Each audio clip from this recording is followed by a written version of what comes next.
Ya, baiklah sahabat Muslim, kembali lagi dalam program Bincang Sehat dengan tema kita hari ini, Carpal Tunnel Syndrome. Ya, bagi sahabat Muslim yang mungkin mengalami penyakit seperti ini atau ingin bertanya, Anda bisa menghubungi kami langsung di 0617944280 dan bisa juga mengirimkan pertanyaan Anda ke SMS center kami di 081370031616. Ya, tentang tadi beberapa gejala yang biasa dirasakan bagi penderita seperti nyeri, Dok ya, Iya. seperti kehilangan rasa. Ini mati rasa ini betul-betul memang tidak ada rasa lagi atau gimana, Dok, biasanya? Ya, bisa muncul rasa baal tadi ya. Jadi seperti mati rasa karena saraf medianus ini Iya. dia ada dua saraf yang berfungsi, itu saraf motorik yang untuk menggerakkan, ya. Iya. Ada saraf sensorik, sensasi, ya, Iya, iya. sensasi. Jadi kalau sudah mati rasa, baal, kesemutan itu saraf sensasinya yang terganggu. Oke. Nah, yang beratnya lagi kalau sudah ke saraf motorik, itu saraf motorik sudah berat, otot-ototnya pun bisa mengecil di daerah yang dipersarapi oleh saraf medianus tadi. Oke, berarti ini duanya bisa kena, Dok ya, sensorik sama motoriknya ini Motorik. bisa kena seperti Iya. itu. Kalau motorik udah kena ini biasanya gimana, Dok? Pergerakan. Jadi pergerakannya juga terganggu, ya, terganggu, kaku, Iya, gerakan jarinya, ya. Bahkan dia kalau kita tes ada namanya lutein, dia megang botol itu pun sulit dia, ya. Apalagi juga pada kasus-kasus tertentu dia terjadi apa namanya pengecilan pada otot-otot di daerah apa namanya ini, kalau istilahnya ini pada daerah di bawah jempolnya itu ada otot atau disebut sebagai otot adduktor pollicis brachis istilahnya ya di sini. Dia mengecil ya, daerah sini mengecil, nampak itu mungkin gambarnya kalau ada bisa kita tunjukkan. Nah, itu mengecil sehingga itu menunjukkan perburukan daripada carpal tunnel syndrome ini yang sudah lama mungkin ya.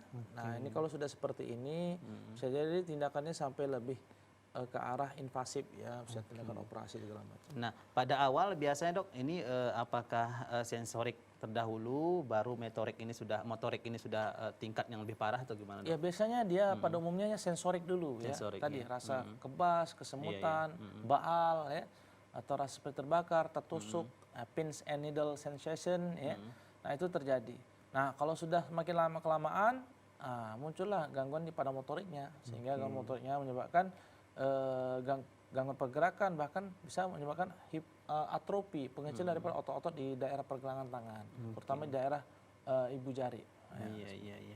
Nah, ini tadi kan yang biasanya bagi penderita ya itu di atas usia 40 tahun ke atas, Dok ya. 40 atau 50? 50 tahun. 50 tahun ke atas. Berarti di bawah umur dari itu nih jarang atau memang nggak ada gimana, Dok? Iya, memang jarang ditemukan kasus apalagi pada anak-anak ya. Oke. Karena memang dengan faktor usia sangat mempengaruhi juga munculnya ini faktor-faktor yang berkontribusi terhadap CTS ini, karena memang pada orang tua lebih banyak gangguan metabolik, gangguan peningkatan volume ya, gangguan jantung juga meningkatkan volume ruangan tersebut, ruang terowongan tersebut ya. Mudahnya infeksi karena ketahanan tubuh orang tua lebih cenderung lemah, mudah terjadi infeksi ya, inflamasi. Nah, itu mungkin dihubungkan terhadap faktor usia di atas 40 atau ada yang mengatakan 50 ya muncul gangguan CTS ini. Itu baik laki-laki atau perempuan di atas 50 itu memang bisa kena, Iya, Dok, tapi ya. lebih banyak memang pada perempuan. Tapi kalau di bawah umur itu ya untuk ibu hamil, kasusnya ibu hamil tadi berarti Bisa terjadi. bisa terjadi walaupun tidak mesti umurnya 50 ke atas, Dok ya, seperti itu. Nah, kemudian, Dok, pada kasus yang parah sudah terkena motorik tadi, ini seperti apa, Dok, kasusnya, Dok? Ya seperti yang saya sebutkan tadi ya, pengecilan pada otot-otot daerah pergelangan tangan tadi itu ya, sehingga itu harus dievaluasi kembali. Makanya perlu dilakukan pemeriksaan yang khusus ya pada pasien untuk melihat keparahan penyakitnya. Jadi CTS ini juga ada derajatnya. Ada derajat 1 sampai derajat 6 ya. Kalau 1 sampai 2 itu ringan ya. 3, 4 sedang, kalau sudah 5, 6 itu sudah berat ya, itu bahkan harus dilakukan tindakan operasi seperti itu. Ya, jadi seperti itu. Ya, kalau memang misalnya seseorang yang lambat dalam menangani hal, apakah bisa sampai ke permanen gitu, Dok, sampai kehilangan fungsi tangannya Iya, seperti bisa. itu? Jadi juga cukup mengganggu pasien sendiri ya. Dia tidak bisa beraktivitas maksimal ya. apalagi proses menggenggam itu juga sulit, nah, sehingga bisa menyebabkan gangguan aktivitas pada pasien, ya. Jadi sehingga ujung-ujungnya nanti kualitas hidupnya juga terganggu, ya, segala macam. Nah itu oleh karena itu pentingnya untuk dikenali dulu secara dini CTS ini dan penanganan harus tepat agar tidak menjadi perburukan, ya, gejala yang lebih berat lagi pada penyakit ini seperti itu.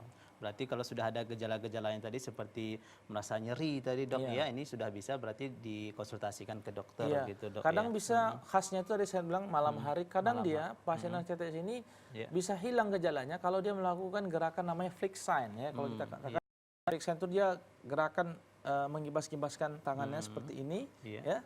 Itu nanti keluhannya yang kebas-kebas tadi hilang. Nah, karena ketika lakukan gerakan ini terjadi peregangan pada daerah ini. Sehingga mengurangi daripada entrapment-nya, penjepitannya, sehingga hilang dia. Nah itu khas pada gejala yang muncul pada pasien CTS ini, sehingga itu menjadi penanda bagi seorang klinisi dokter. Nah ini mengarahkan kepada satu penyakit CTS ini. Dan dia memang bisa mengenai kedua tangan atau salah satunya. Cenderung memang salah satu lebih signifikan mengarahkan pada CTS seperti itu. Tapi ini hilang rasa tadi berarti apakah ini sembuh atau kembali lagi dok setelah di tangan dimain-main? Ya, jadi bisa hilang, tetapi nanti berangsur kembali lagi seperti itu. Itu aja penanda saja. Penanda daripada sebagai gejala dari pasien tadi. Oh ternyata ini memperkuat diagnosis seorang dokter. Oh ini ke arah CTS. Untuk memastikan lagi perlu dilakukan pemeriksaan lebih lanjut lagi. Nah misalnya dok, tadi kan dokter sampaikan bahwasanya ini biasanya dialami ketika bangun tidur. Nah apakah mungkin seseorang merasa ini mungkin karena salah tidur atau gimana? Ini ada bedanya nggak dok dengan salah tidur misalnya seperti itu? Sebenarnya tidak ada sih hubungan secara langsung dia salah tidur gitu ya. Misalnya di tangannya tertutup, terus gimana ditindih seperti itu memang, gimana? Memang jarang sih tertindih nanti mungkin salah kebas ke seluruh tangan, seluruhnya biasanya, tidak hanya kena medianusnya atau apanya. Karena memang sangat dipengaruhi oleh daripada aktivitas tadi yang berulang-ulang. Kalau salah tidurnya berulang-ulang bisa juga itu ya, selalu yang pasti tertekuk berulang-ulang gitu ya. Jadi aktivitas yang sehari-hari kita lakukan berulang-ulang seperti tadi.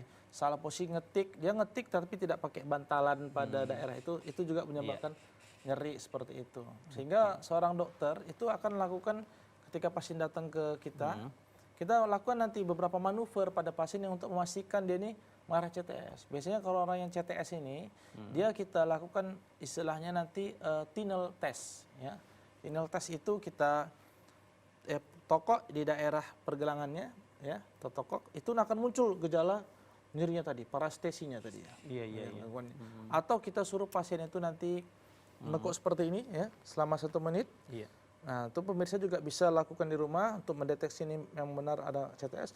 Muncul nyerinya, ya, parestesinya seperti itu. Atau kita lihat di daerah otot di sini mengecil dia, beda dengan kanan dengan kiri. Nah, itu menandakan masalah daripada si CTS tadi, ya, carpal tunnel syndrome. Nah, kemudian ini aktivitas yang berulang-ulang, ini salah satu sebagai penyebab dok ya kenapa terjadinya CTS ini. Misalnya kalau di daerah kaki ini juga sering berulang-ulang dengan aktivitas yang sama seperti misalnya menendang dengan tendang dengan model atau gaya yang sama, apakah bisa juga terkena dok? Enggak. Kalau pada kaki memang istilahnya bukan carpal tunnel syndrome ya, karena carpal ini hanya pada daerah pergelangan tangan.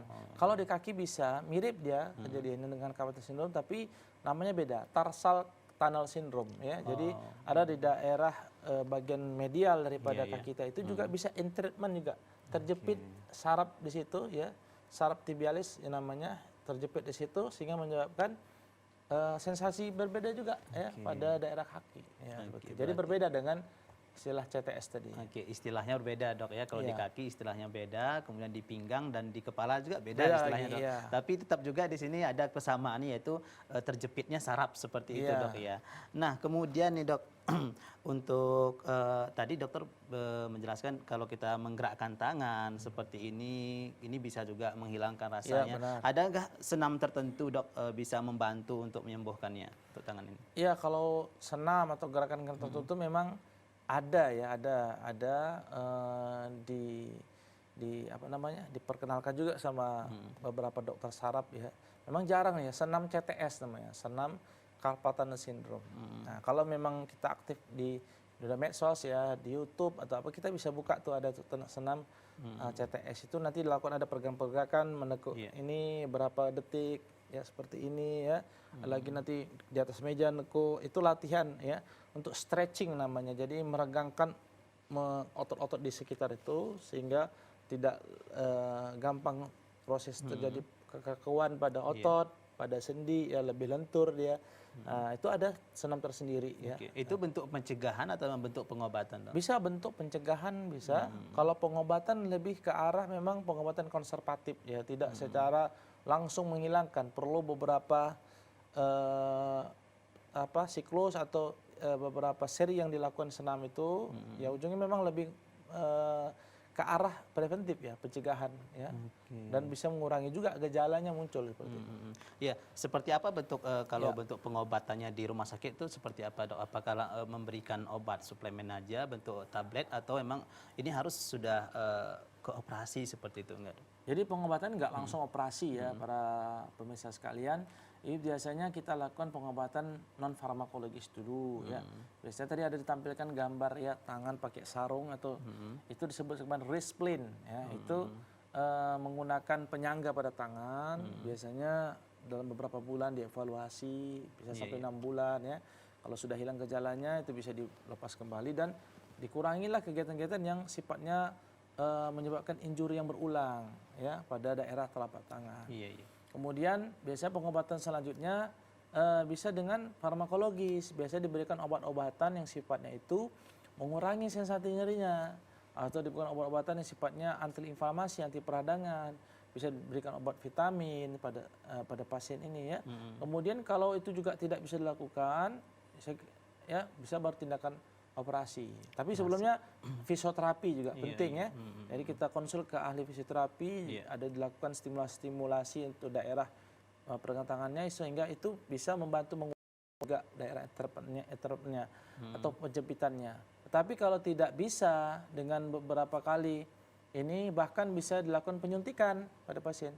Suntik daerah telapak tangannya dengan obat untuk mengurangi inflamasinya. Kalau juga tidak bisa, bahkan dikatakan sampai lebih 2 kali suntikan juga tidak berkurang, maka dilakukan tindakan operasi. Tapi biasanya sebelum melakukan operasi, dokter akan melakukan pemeriksaan dulu. Ya, pemeriksaan di rumah sakit biasanya dilakukan dokter selain pemeriksaan fisik, salah pemeriksaan dengan namanya ENMG atau elektroneuromiolografi.